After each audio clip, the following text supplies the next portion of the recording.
Hey everybody, I just wanted to hop on here real quick and make a video for you guys to kind of go over a little bit about Valorant and what it has to offer. I know a lot of people are comparing it to Counter-Strike and Overwatch, but to me it feels a lot more like Counter-Strike than it does like Overwatch. I just wanted to give you guys a few tips and tricks that make it feel more like Counter-Strike to me. That way I don't have to worry about too many different key bindings.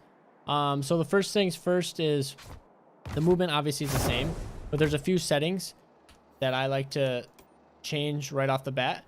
So the first one is cycle next previous weapon wraps inventory. So if you have this off, which it is by default, when you hit the bottom of your inventory, it stops if you like scroll through your items and stuff like that.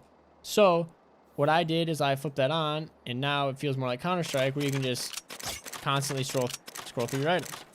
It's just way easier to get used to. Next, there's a few other ones. Obviously, you can change the map and stuff like that. Not really important. You guys can figure out all that on your own, what feels the best.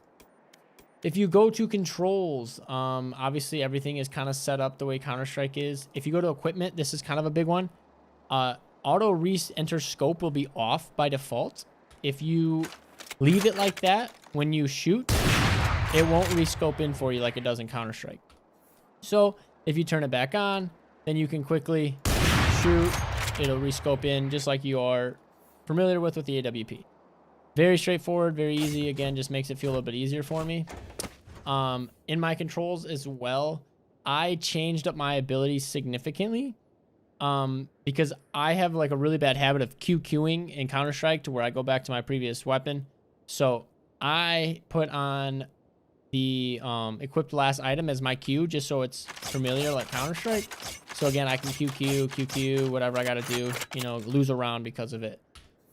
Next, I changed up abilities. So F is the inspect weapon, just like it is in Counter-Strike again. I use E for everything to interact. So like opening doors, things like that in every video game. F is just going to be my inspect weapon, just like it is in Counter-Strike. So that's one other thing. And then probably the biggest thing to me that made a huge difference for me is you have the spike with 4. I'll head over here and I'll show you a little spike training real quick. So when you have the spike, it won't give you 2. So like basically, I'm out. In order to plant the spike, you have to hold down 4. But what I did is I swapped it in here. So I added E as my secondary key binding, so I can diffuse it with E without having to hold down 4. Well, once this guy dies. So now I don't have to hold down 4. I can hold down E. It just makes it way easier for me, and it feels way more like Counter-Strike. That's probably one of the biggest ones for me.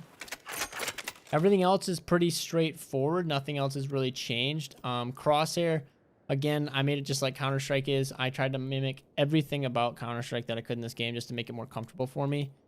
I did apply the improved clarity in the settings just because I think it makes it look a little bit more crisp. So if we turn that off, like you can see, still looks pretty good. And then you turn it back on and things just look a little bit better, especially for edges, which I think is kind of important in this game. Here, I'll show you again. Other than that, I mean, everything else is the same as it is pretty much. You can add cheats apparently. I didn't know about that. I wouldn't recommend it. But yeah, I mean, that's pretty much everything. If you're colorblind, you can do all that stuff. I would just play around with it and make sure things feel the way that they did in Counter-Strike, if that's what you're going for, just to make things a little bit more comfortable. Thank you guys so much for watching. I really appreciate it. If you did like it, go ahead and like the video. Subscribe if you have not. There might be more Valorant content coming out. I'm not quite sure. But these are a little bit of tips and tricks that I just thought would make your life a little bit easier transitioning from a game like Counter-Strike.